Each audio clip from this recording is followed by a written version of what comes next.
Está no ar o Assunto Federal. Conteúdo que faz a diferença. Olá, ouvinte. Hoje é sexta-feira, 2 de maio de 2025. Começa agora o Assunto Federal, com muita informação e prestação de serviço para você. Eu sou o Luciano Seixas e o nosso encontro está só começando.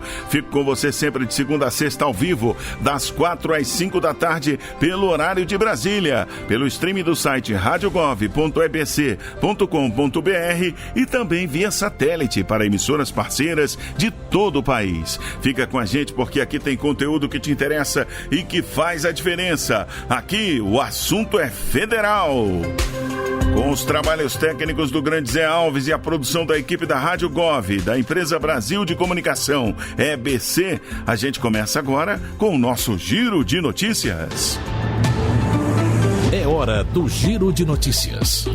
Então vamos começar a edição de hoje falando sobre imunização. Chegaram mais 1 milhão de doses da vacina contra a Covid-19. Claudimário Carvalho tem as informações.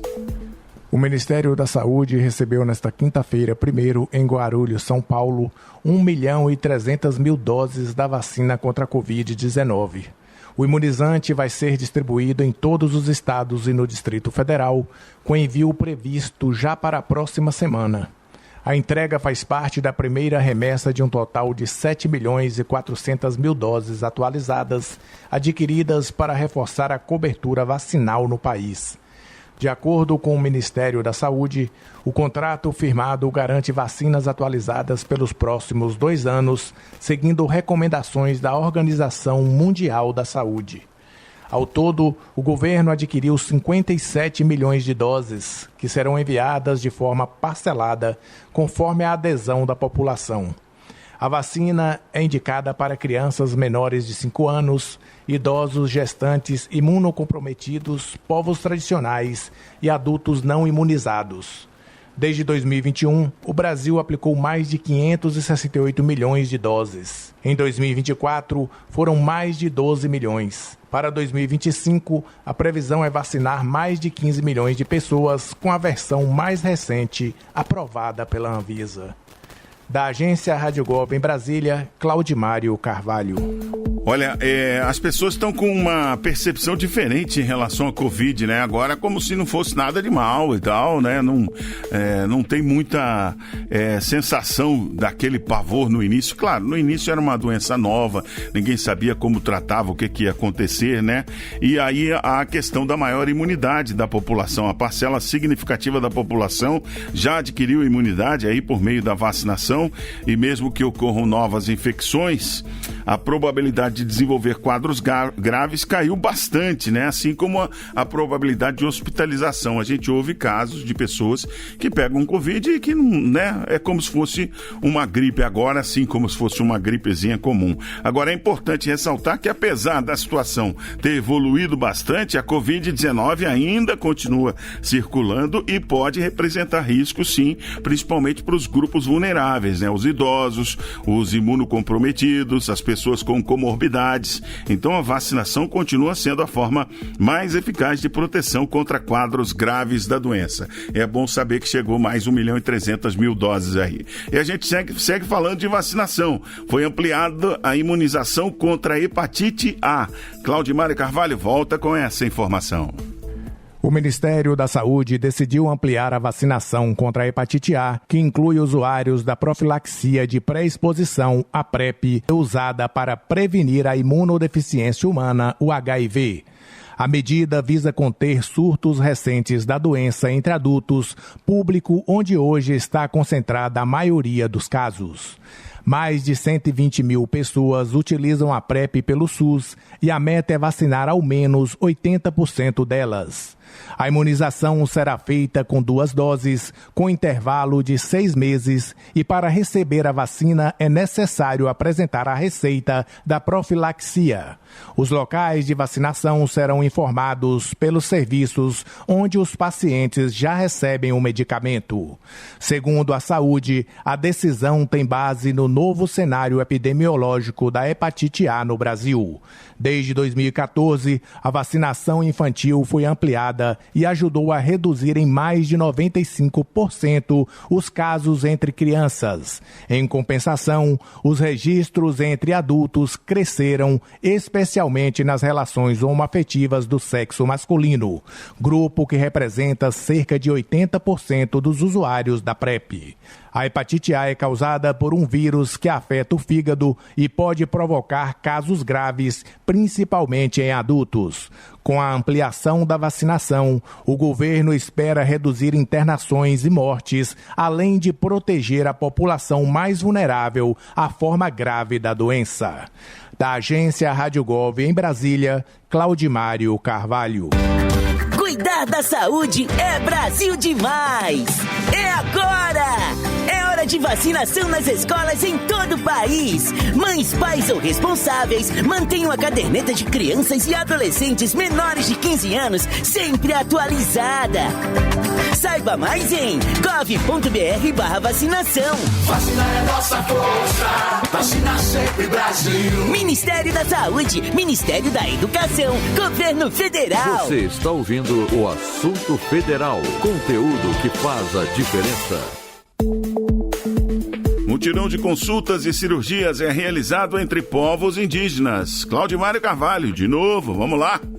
O Ministério da Saúde e a Empresa Brasileira de Serviços Hospitalares concluíram um mutirão de cirurgias, consultas e diagnósticos voltado à população indígena de Dourados, no Hospital Universitário da Universidade Federal da Grande Dourados, em Mato Grosso do Sul.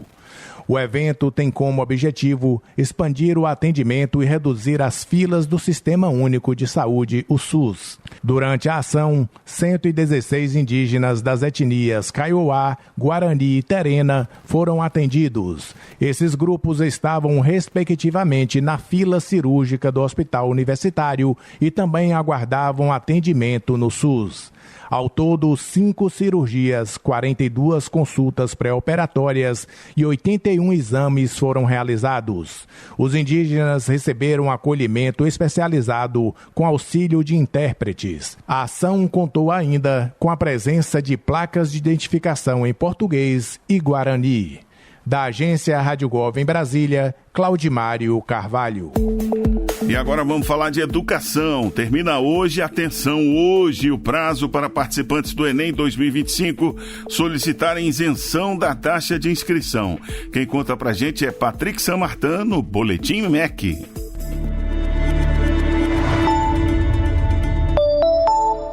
Olá, eu sou Patrick Samartan e você está ouvindo o Boletim MEC.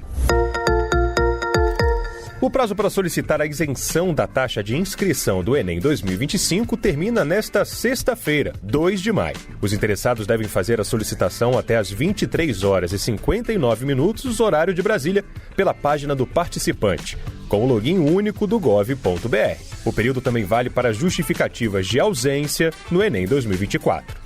Vale lembrar quem tem direito à isenção da taxa. Estudantes matriculados na terceira série do ensino médio, neste ano de 2025 em escola pública. Pessoas que fizeram todo o ensino médio em escola pública ou como bolsista integral em escola privada. Pessoas em situação de vulnerabilidade socioeconômica, de família de baixa renda, com registro no CadÚnico. E os participantes do programa PED Meia também podem solicitar isenção da taxa de inscrição. Quem não compareceu aos 2 dias de Enem em 2024 precisa justificar a ausência caso queira participar da edição de 2025 gratuitamente. O prazo para realizar esse procedimento por meio da página do participante também é até hoje, 2 de maio.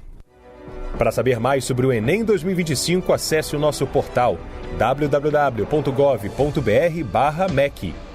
Ministério da Educação, Brasil, União e Reconstrução, Governo Federal. Sabia que o Enem leva você ao ensino superior?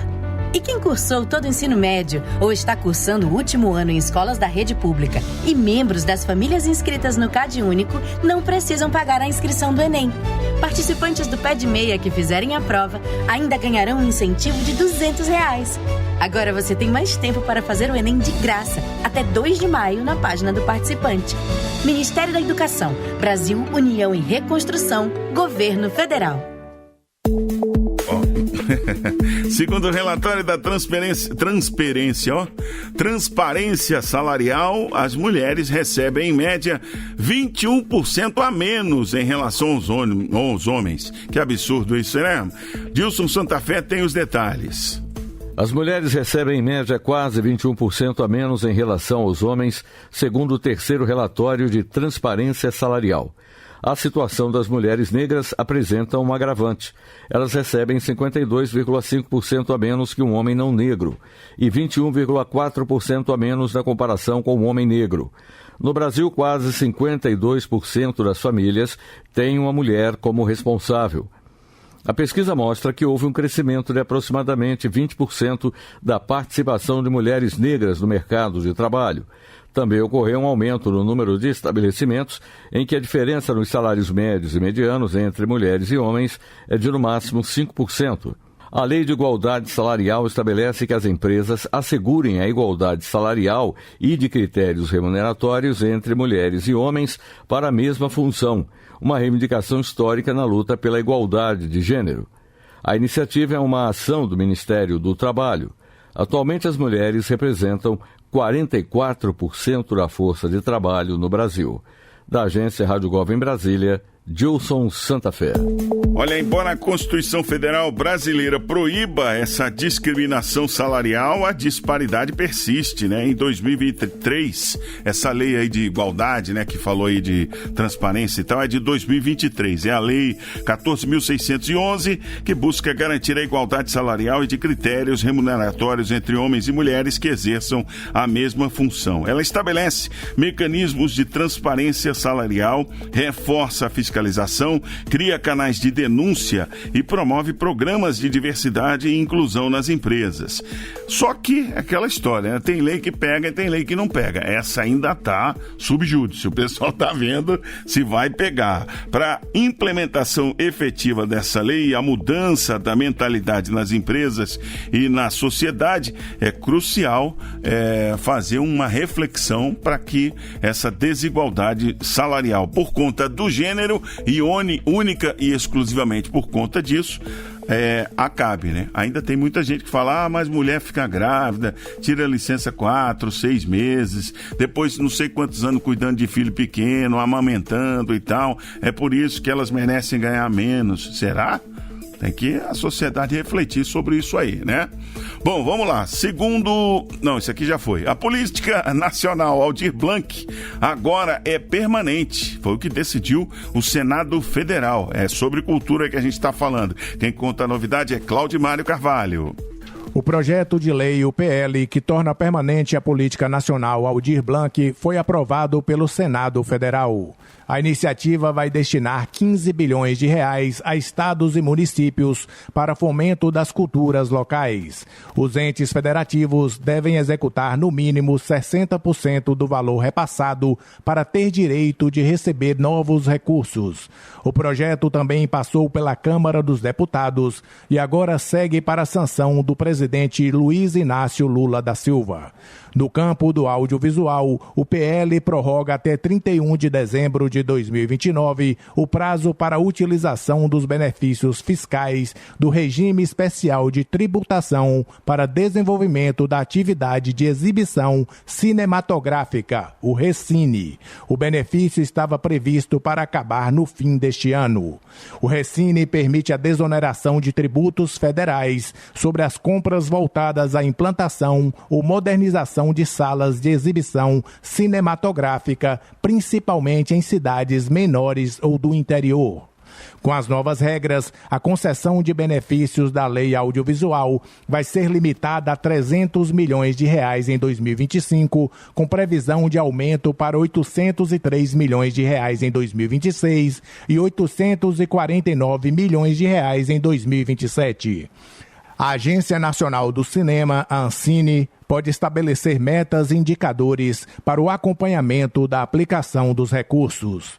Da agência Rádio Gov em Brasília, Claudimário Carvalho.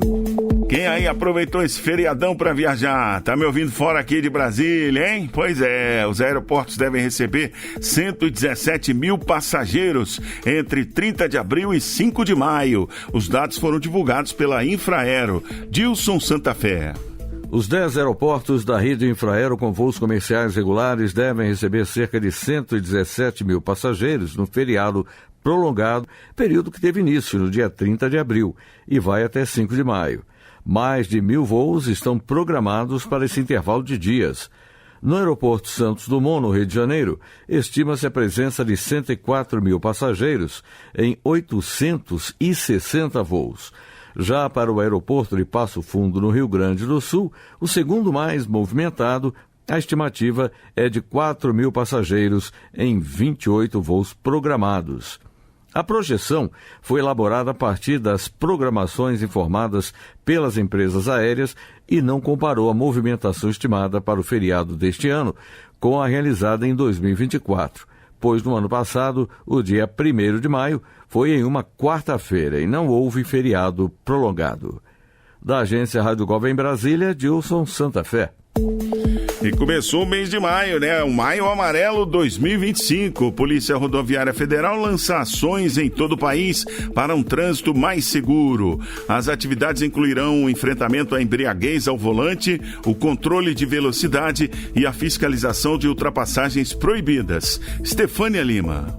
A Polícia Rodoviária Federal lançou a campanha Maio Amarelo 2025, criada pela Organização das Nações Unidas em 2011. Durante todo o mês, serão realizadas ações em todo o país para reduzir os acidentes nas estradas. O tema deste ano é Mobilidade Humana, Responsabilidade Humana. A ideia, de acordo com a PRF, é lembrar que todos têm responsabilidade para garantir um trânsito seguro. O movimento utiliza a cor amarela como símbolo de atenção, que também é empregado nos semáforos com o mesmo objetivo. A campanha integra a Operação Nacional de Segurança Viária, aplicada a todas as superintendências da PRF. O Plano Nacional de Redução de Mortes e Lesões no Trânsito Brasileiro estabelece que o Brasil deve diminuir em 50% o número de mortes no trânsito até 2030. As atividades incluem combate à embriaguez ao volante, controle de velocidade, uso do cinto de segurança e fiscalização de ultrapassagens perigosas. Também será reforçada a segurança de motociclistas e o cumprimento do tempo de descanso dos motoristas profissionais. Com supervisão de Claudimário Carvalho, da agência Rádio Gov em Brasília, Stefânia Lima. Você está ouvindo o Assunto Federal, conteúdo que faz a diferença. Vamos saber agora como é que fica o tempo em todas as regiões do país nesta sexta-feira com Dilson Santa Fé. Previsão do tempo para esta sexta-feira, 2 de maio de 2025. Região Centro-Oeste.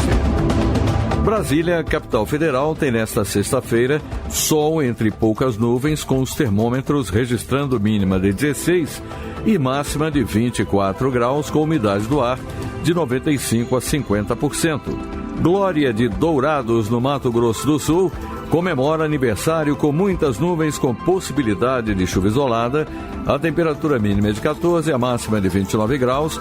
A umidade relativa do ar é de 90% a 50%. Região Nordeste. Recife, em Pernambuco, apresenta sol entre muitas nuvens. A temperatura marca mínima de 25, máxima de 32 graus.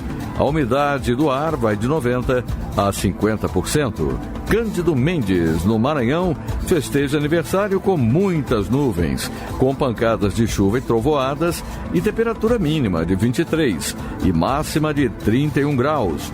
Umidade do ar é de 100% a 70%. Região Norte. Manaus, no Amazonas, tem muitas nuvens com pancadas de chuva e trovoadas. Temperatura mínima é de 24, máxima de 30 graus. Umidade do ar é de 98% a 65%. Porto Velho, em Rondônia, fica com muitas nuvens com pancadas de chuva e trovoadas. Temperatura mínima de 24, máxima de 32 graus. Umidade do ar é de 95% a 60%. Região Sudeste. A cidade do Rio de Janeiro tem poucas nuvens com nevoeiro ou névoa úmida. Temperatura mínima é de 19, a máxima é de 28 graus. umidade do ar vai de 95% a 30%. E Baipendi, em Minas Gerais, comemora aniversário com poucas nuvens, com nevoeiro ou névoa úmida. Temperatura mínima é de 9 e a máxima de 27 graus. A umidade do ar é de 90% a 30%. Região Sul. Florianópolis, em Santa Catarina, tem sol entre muitas nuvens. Temperatura mínima é de 17, máxima de 27 graus. Umidade do ar é de 90% a 50%. Pinheiro Machado, no Rio Grande do Sul, celebra aniversário com sol entre poucas nuvens. Temperatura mínima é de 10, a máxima é de 27 graus. Umidade relativa do ar fica entre 100% e 30%. Você ouviu a previsão do tempo para sexta-feira, 2 de maio de 2025. Com informações do IMET, o Instituto Nacional de Meteorologia, da agência Rádio Globo em Brasília, Gilson Santa Fé. E eu aproveito para mandar aquele abraço para todos os moradores das cidades que fazem aniversário hoje, sexta-feira, 2 de maio. Parabéns para a Glória de Dourados, no Mato Grosso do Sul, Cândido Mendes, no Maranhão, Baipendi, em Minas Gerais, e Pinheiro Machado, no Rio Grande do Sul, que completam mais um ano hoje. Vamos abrir aqui o nosso Comunica BR para saber como o governo federal está chegando aí na sua cidade. Glória de Dourados, Mato Grosso, tem aproximadamente 10 mil habitantes, o IDH é alto, lá é agro, né? Plano Safra, agora em 2025, já tem 55 contratos assinados, 13 milhões de reais concedidos, são 28 contratos para o agronegócio, com 11 milhões 170 mil reais em crédito, e 27 contratos na agricultura familiar, com 1 milhão 810 mil reais em crédito concedido. Tem também o programa de aquisição de alimentos, que já começou lá o ano de 2025, de 1º a março. De janeiro a março, né? 17 agricultores familiares, fornecedores de alimentos do programa no município, já receberam aí R$ 68.260. Cândido Mendes, no Maranhão, tem 20 mil habitantes. Bolsa Família atendendo 4.630 famílias que recebem, em média, R$ 707 por mês, né?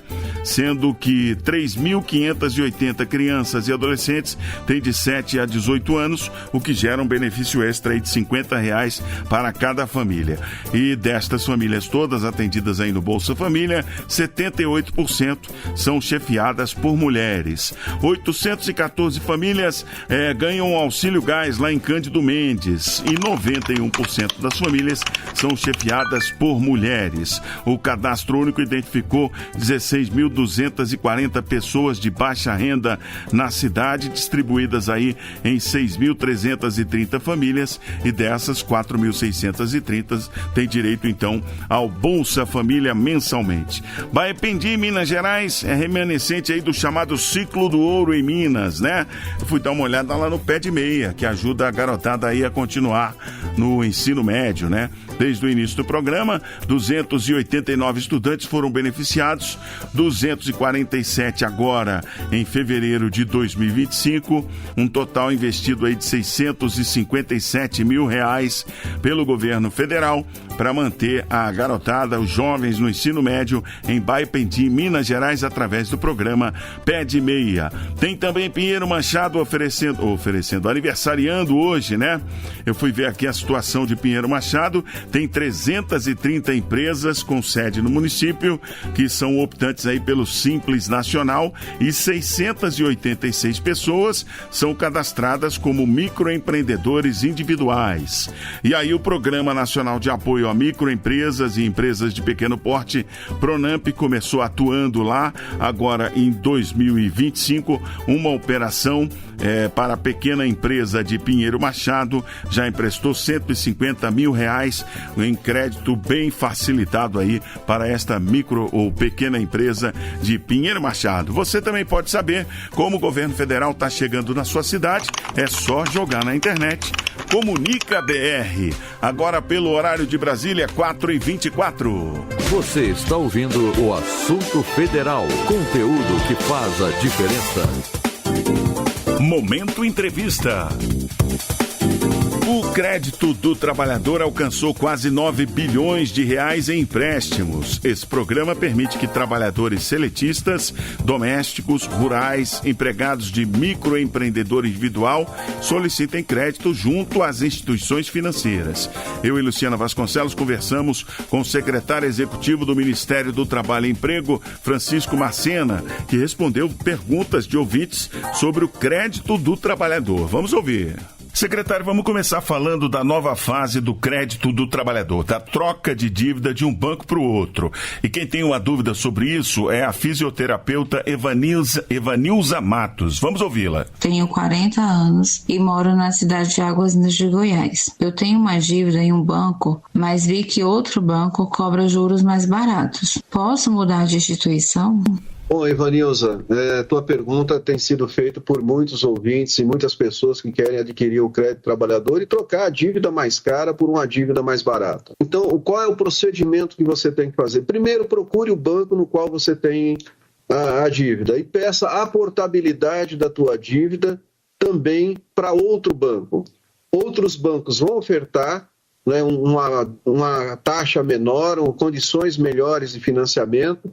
Você pode fazer uma simulação, inclusive, desta dívida na carteira digital, mas outros bancos vão ofertar.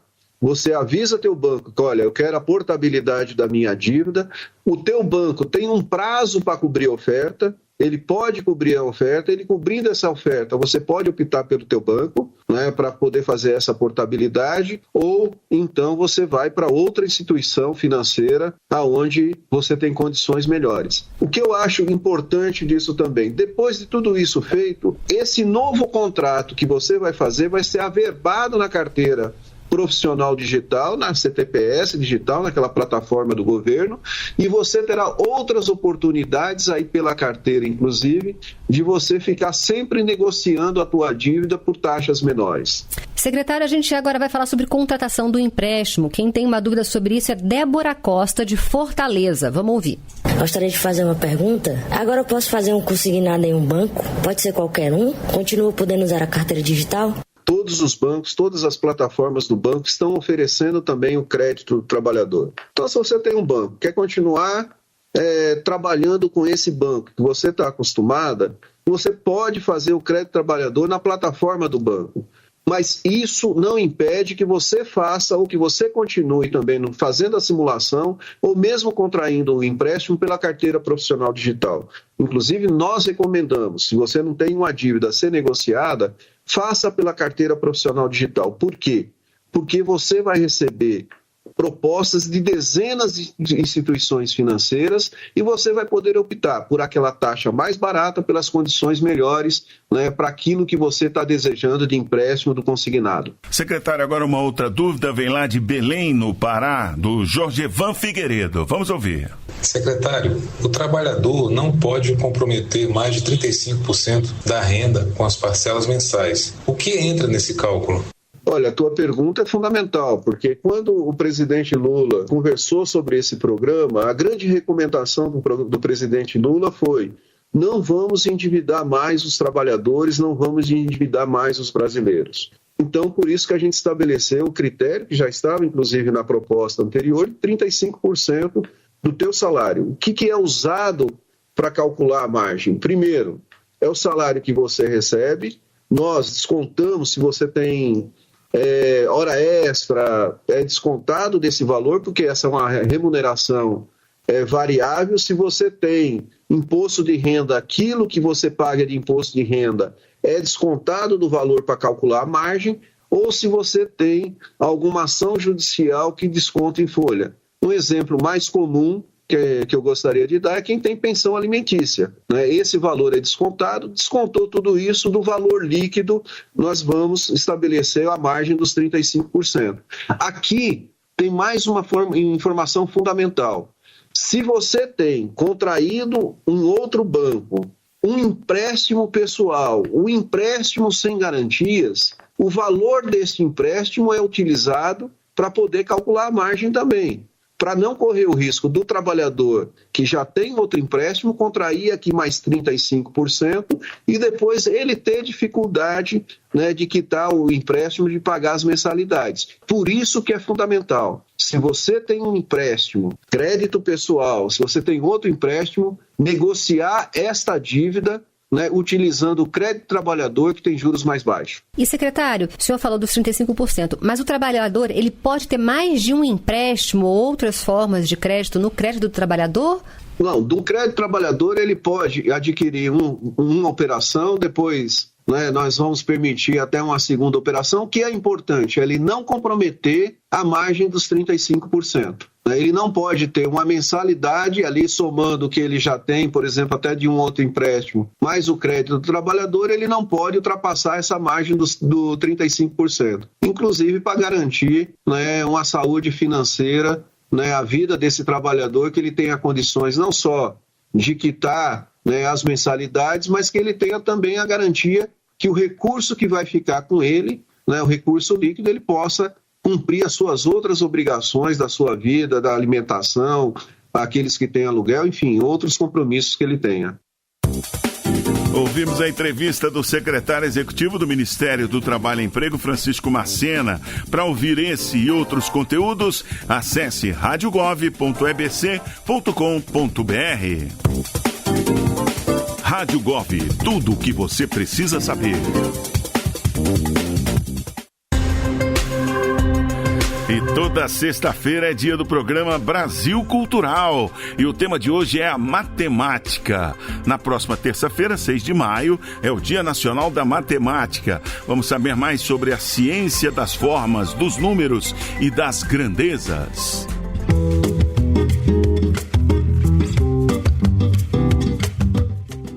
Bem-vindos ao programa Brasil Cultural, o encontro que a cada semana faz a você um convite para conhecer as riquezas culturais do país. A partir de agora, as ondas do rádio se propagam com fatos, informações e personagens que ainda hoje marcam a história do Brasil.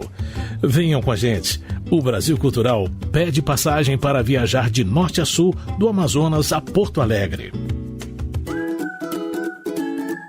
Vai estudar, menino? Revise a matéria, menina. Amanhã tem prova de matemática. Essas frases te dão um frio na barriga? Pois é, meus amigos, estamos chegando em um clima descontraído para não assustar os nossos ouvintes que, porventura, tenham problemas com a ciência das equações e das formas geométricas. Por acaso, vocês sabiam que em 6 de maio é comemorado o Dia Nacional da Matemática no Brasil? A homenagem é uma referência à data de nascimento do professor Júlio César de Melo e Souza. Muitos podem imaginar que foi com esse nome que o catedrático, formado pela Escola Nacional de Engenharia, ganhou fama e prestígio. As aulas no Colégio Pedro II e na Universidade Federal do Rio de Janeiro certamente revelaram a competência do mestre. Mas foi no campo da literatura que o carioca ganhou notoriedade em todo o país. Em 1924, era iniciada uma das carreiras literárias mais originais deste rincão brasileiro.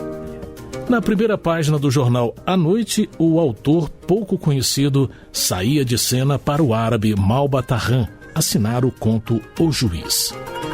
A partir daquele momento, o escritor personagem, criado por Júlio César, caía nas graças do grande público. Dono de uma imaginação fértil, o artesão das letras encheu o coração dos brasileiros de formidáveis histórias sobre a cultura oriental. Porém, a joia rara de Malbatarran ainda estava por vir. Em 1938, o ilustre escriba lançou a obra O Homem que Calculava.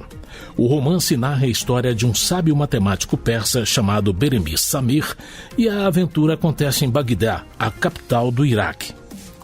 Em 2021, o livro, que atravessou gerações, teve a 100ª edição publicada.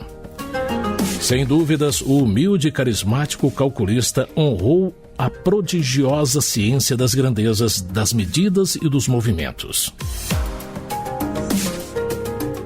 A matemática aplicada observa padrões e elabora conceitos a partir do mundo concreto para organizar a sociedade. Nos mais incríveis arranha-céus, nos automóveis da via pública, na aerodinâmica dos aviões e nos aparelhos eletrônicos, a ciência que ajudou a erguer a muralha da China e os jardins da Babilônia beneficia a existência humana. No entanto, a matemática não atua no mundo apenas para realizar os objetivos da vida prática. Desde tempos imemoriais, as forças da natureza intrigam o homem. Os enigmas do universo atraem as inteligências com um convite irresistível: venham me desvendar.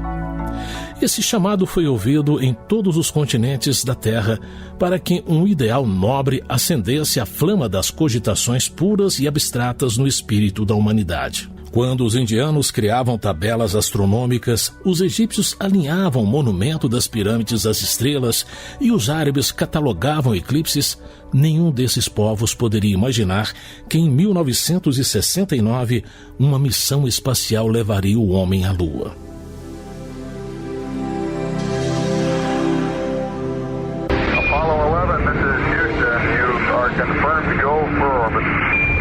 Apollo 11, a caminho da Lua, primeira viagem interplanetária. Certa vez, o ex-ministro da Educação da França, Victor Duruy, afirmou: a matemática é a chave de ouro que abre todas as ciências. Diante de uma linguagem tão bela que nos leva a sondar o mistério do cosmos, surge uma questão. Por que tantas crianças e jovens no Brasil têm dificuldades com as noções mais básicas na arte dos números? Segundo dados do Programa Internacional de Avaliação de Estudantes, o PISA, mais de 64% dos estudantes brasileiros admitiram um sentimento de incapacidade na hora de resolver questões de matemática. O professor da disciplina, Adelino Carvalho, vai nos ajudar a compreender o dilema da educação brasileira. As escolas estão hoje sucateadas, entendeu? O sistema educacional brasileiro precisa de fazer assim como o Japão fez, uma revolução na educação. Desde a base lá, o aluno chega no 9º ano sem saber tabuada, falta pré-requisito, entendeu? Tem aluno que ainda não sabe nem ler nem escrever, está no 9º ano, acho que aprovação automática, para querer resultados somente, pouco importando com a qualidade do ensino. Esse despertar pelo conhecimento, essa paixão em estudar, em conhecer as coisas com mais profundidade, faz parte da nossa tarefa como educador. Despertar em cada alma, em cada ser humano, essa vontade de aprender, de ser um autodidata. É um investimento a longo prazo, médio e longo prazo da educação. Ela não é coisa imediata. Um sistema meio cruel que é feito para o aluno não ter conhecimento, que ele não seja uma pessoa de consciência.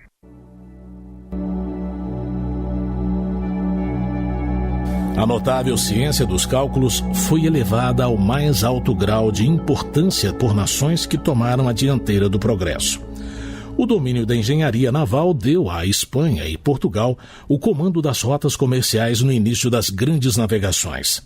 A Revolução Industrial pôs as rédeas do planeta nas mãos da Inglaterra, e a máquina de produção de carros, computadores e alimentos colocou os Estados Unidos no topo da economia mundial. Na base de todas essas conquistas estava o pensamento matemático. Atualmente, o mercado global observa a evolução tecnológica da China.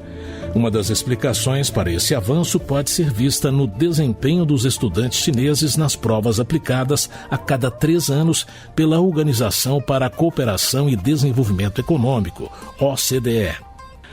De acordo com o PISA, realizado em 2022, as cidades de Macau, Taiwan e Hong Kong, no país asiático, estão entre as 4 melhores do mundo quando o assunto é o conhecimento matemático. Por outro lado, o Brasil ocupa a posição de número 65 numa lista que apresenta 81 nações. Como forma de melhorar os rumos do ensino no país, o Ministério da Educação promoveu em março de 2025 a Escuta Nacional de Professores e Professoras que ensinam matemática. O diretor de Políticas e Diretrizes da Educação Integral Básica, Alexandro Santos, explica os objetivos do programa. Bom, o objetivo principal é identificar quais são, na visão dos professores, as principais fragilidades, mas também os caminhos mais interessantes para a gente fortalecer o ensino e a aprendizagem da matemática em toda a educação básica. A escuta, ela pergunta aos professores sobre elementos muito próprios do cotidiano desses profissionais e que podem ser fatores de alavanca para acelerar boas transformações no ensino de matemática e pontos de alerta para as políticas públicas do governo federal, dos estados, do Distrito Federal e dos municípios, para que a gente possa melhorar o desempenho acadêmico das nossas crianças, adolescentes, jovens e adultos ao longo de toda a educação básica.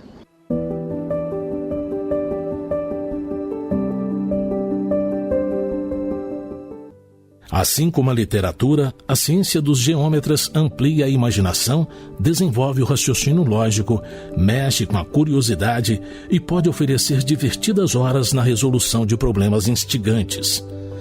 A matemática também dá asas à mente e apresenta questões clássicas da filosofia. O inglês Stephen Hawking, ganhador do Prêmio Nobel de Física, sondou os mistérios do espaço sideral por meio de cálculos intrincados. Os estudos fizeram dele um ateu convicto. No Oriente, um dos maiores matemáticos do século XX, o indiano Ramanujan, buscou as realidades do infinito e retirou das observações esta sentença: uma equação não significa nada para mim, a não ser que expresse um pensamento de Deus. Reflexões à parte, podemos dizer que as leis da natureza declaram a existência de um conhecimento aceito por todos os povos. Um feito que nenhuma ideologia política foi capaz de alcançar até hoje. Na luz irradiada pelas estrelas, nas cores do arco-íris, no canto dos pássaros, nas ondas do mar, nas estações do ano, no desenho de uma flor, no ritmo do nosso coração, do átomo primordial aos bilhões de sóis, em tudo vibra a matemática.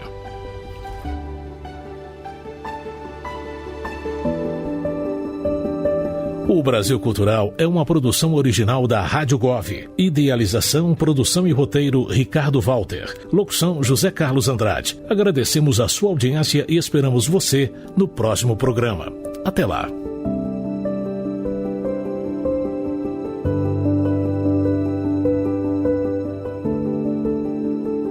Você está ouvindo o Assunto Federal, conteúdo que faz a diferença. Momento Entrevista. E a segunda entrevista de hoje é sobre Seminário Ater Mulheres para a Produção de Alimentos, Autonomia e Vidas Saudáveis no Campo, nas Águas e nas Florestas. Esse evento acontecerá nos dias 5 e 6 de maio, aqui em Brasília. A jornalista Karine Mello conversou com a diretora técnica da Agência Nacional de Assistência Técnica e Extensão Rural, Anater, Loruana Santana. Vamos ouvir. Vamos fazer um balanço, né? O ATER tem aí Mulheres Rurais, já alcançou aí mais de 9 mil pessoas em 21 estados no Distrito Federal. Vamos falar um pouco de como é que esse programa beneficia as mulheres. Exatamente. Esse programa, ele está no âmbito de um programa nacional, que é o Programa de Organização Produtiva para as Mulheres Rurais, um programa coordenado pela Subsecretaria de Mulheres do MDA, do Ministério do Agrário e Agricultura Familiar, no qual culmina com essa ação, que é a ação de assistência técnica e extensão rural para as mulheres rurais, né, que dialoga justamente com a autonomia econômica, com a alimentação, com as vidas saudáveis, né, com a produção saudável de alimentos por essas mulheres. Trabalha também com várias questões, a exemplo, a questão da autonomia econômica financeira, a questão também do enfrentamento à violência, o empoderamento feminino, ou seja, várias ações que estão culminando com esse processo de acompanhamento das nossas extensionistas junto a essas famílias, né? Hoje a gente tem um total de 9.680 mulheres em 21 estados brasileiros, mais o Distrito Federal, e dentre elas mulheres extrativistas, mulheres também assentadas da reforma agrária, quilombolas, indígenas, ou seja, o universo de todas as matizes da agricultura familiar, de maneira em que a gente já tem muito resultado desde esse pouco mais de um ano em execução.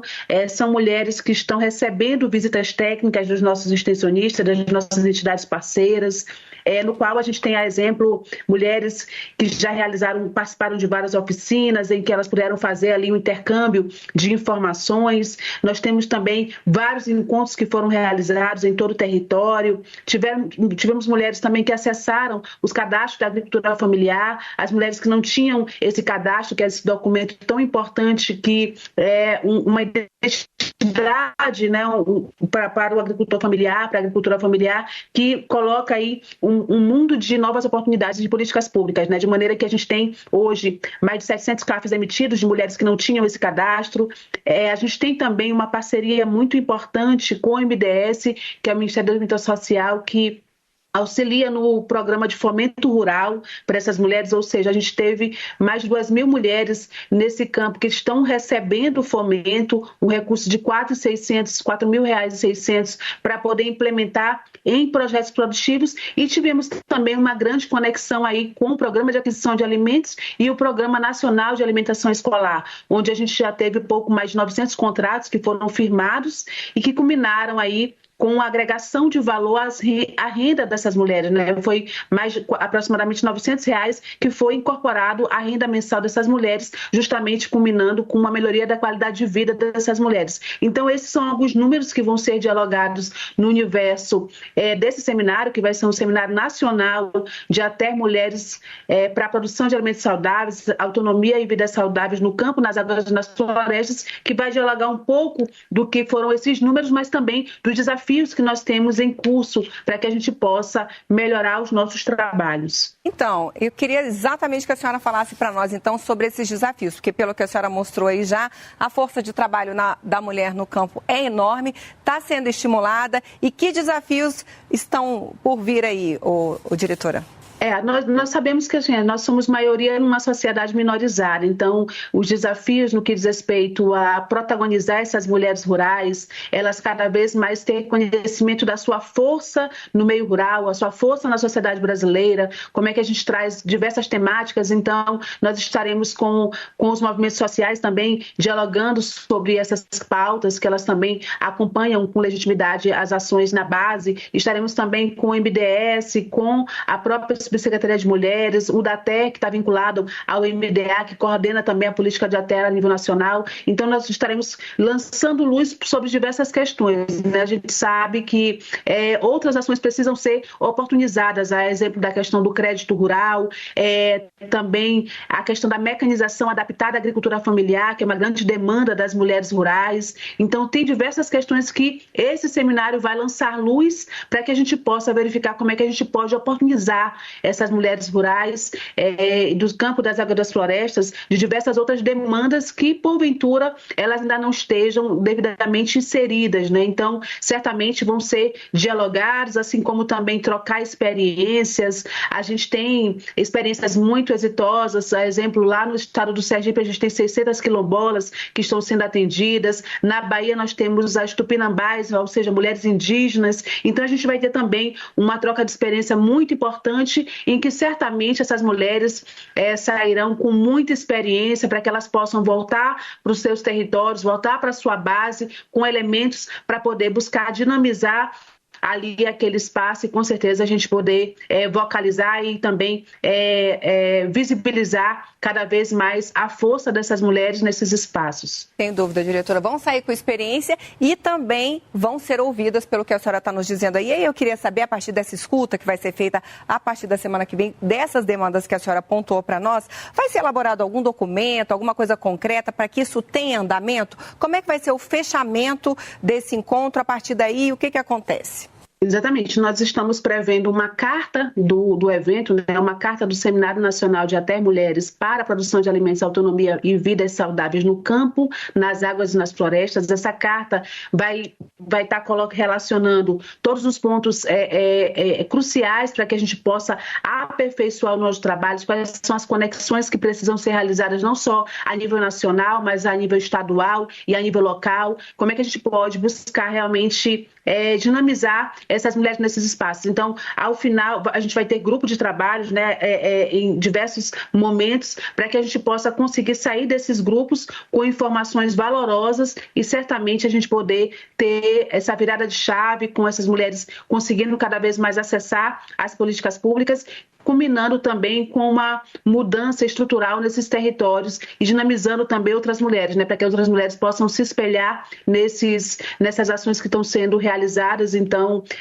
a gente está muito ansioso, né, a gente vai estar recepcionando mulheres desses estados, né, praticamente de todo o território nacional, assim como também extensionistas que estão acompanhando essas mulheres. Então, vai ser um seminário muito integrativo, conectado com outros ministérios também. Então, uma ação bastante sinérgica do governo federal, coordenada pelo nosso ministro Paulo Teixeira, pelo nosso presidente Lula, para que a gente possa conseguir cada vez mais visibilizar essa ação no rural brasileiro, mas também impactando significativamente as mulheres na sociedade brasileira, né? Entendendo que a produção que vai para a mesa dos brasileiros e brasileiras, ela vem da agricultura familiar e muita dessa produção, mais de 50% certamente perpassam pela mão das nossas mulheres rurais, mas não só rurais, mas também das florestas, das águas. Então, trazendo a importância também dessa produção e dessa ação que é tão importante para a sobrevivência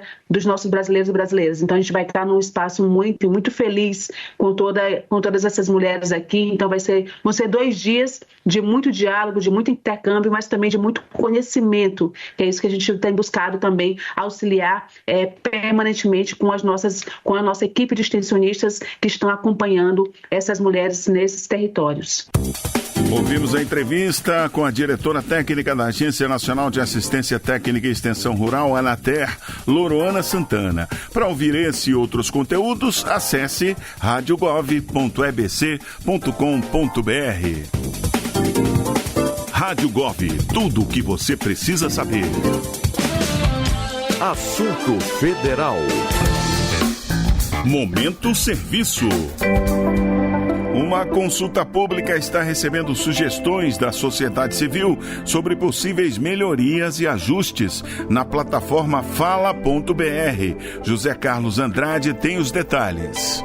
A Controladoria Geral da União, CGU, abriu nesta segunda-feira, dia 28, uma nova consulta pública com o objetivo de recolher contribuições para a reestruturação da plataforma Fala.br, Sistema Integrado de Ouvidoria e Acesso à Informação do Governo Federal. A iniciativa, coordenada pela Secretaria Nacional de Acesso à Informação e Ouvidoria Geral da União, estará disponível até o dia 16 de maio de 2025 e as contribuições poderão ser feitas exclusivamente através do formulário na plataforma Participa Mais Brasil. O objetivo desta consulta é ouvir a sociedade civil sobre possíveis melhorias e ajustes na plataforma com vistas a torná-la mais acessível, eficiente e alinhada às necessidades dos cidadãos.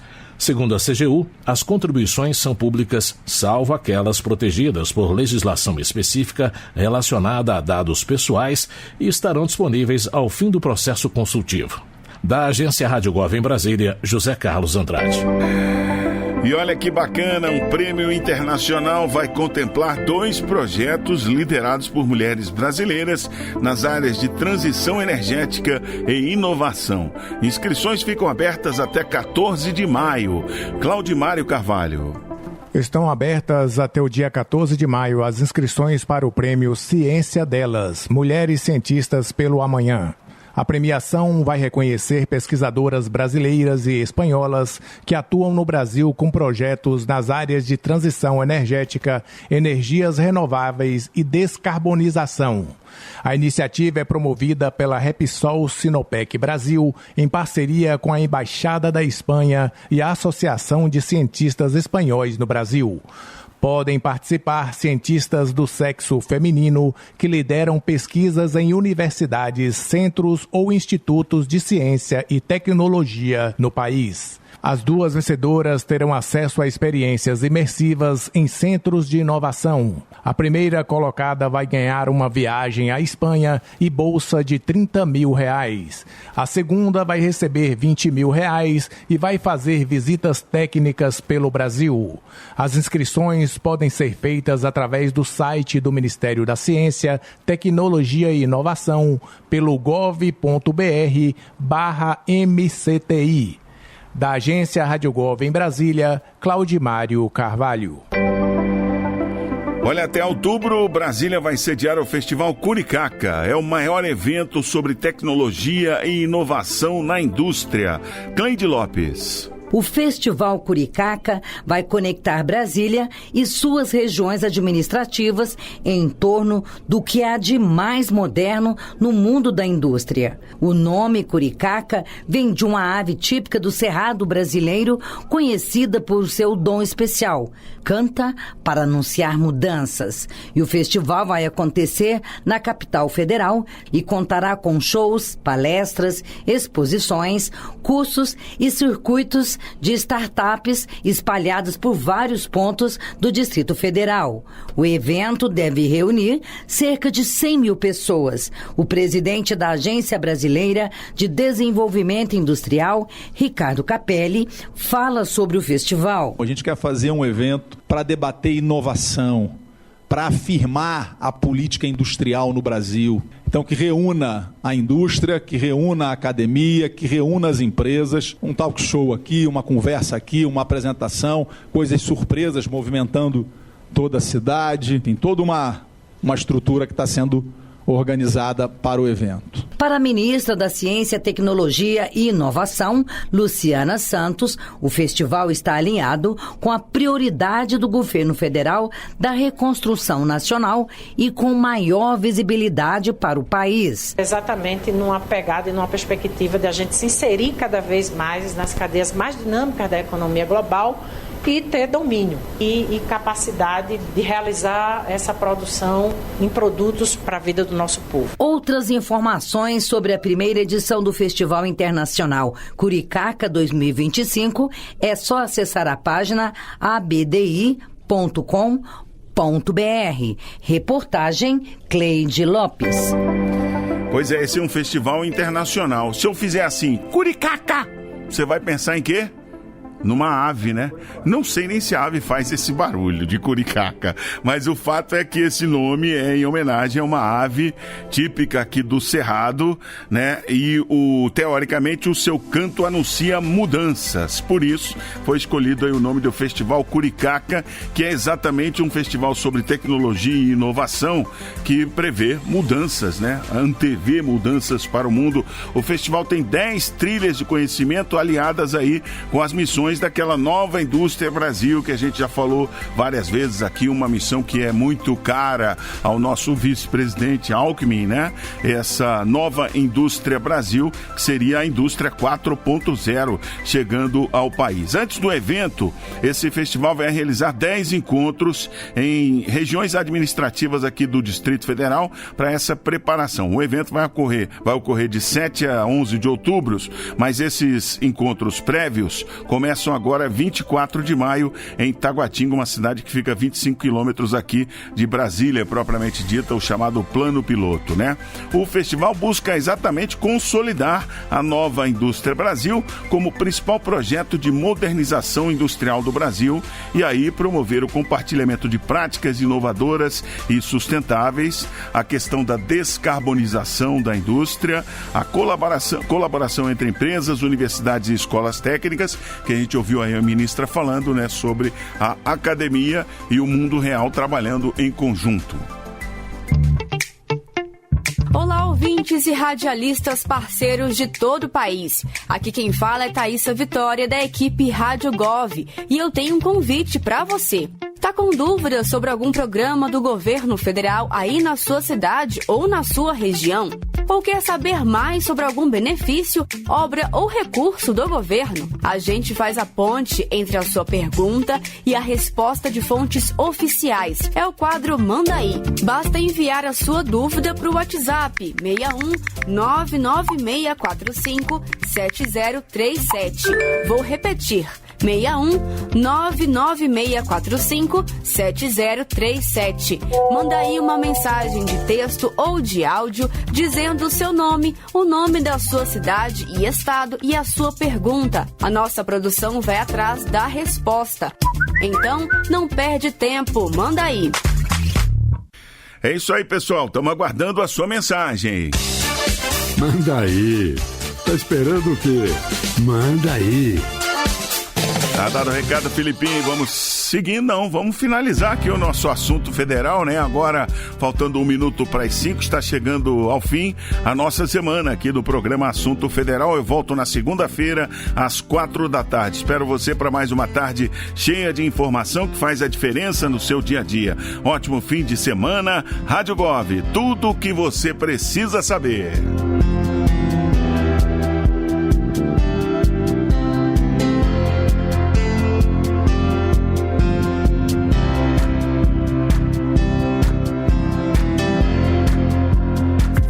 Você acabou de ouvir o Assunto Federal com Luciano Seixas, uma produção da Rádio Gov, da empresa Brasil de Comunicação, EBC, de segunda a sexta, às 4 da tarde.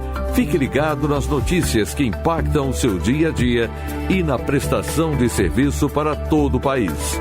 Rádio Gov, tudo o que você precisa saber.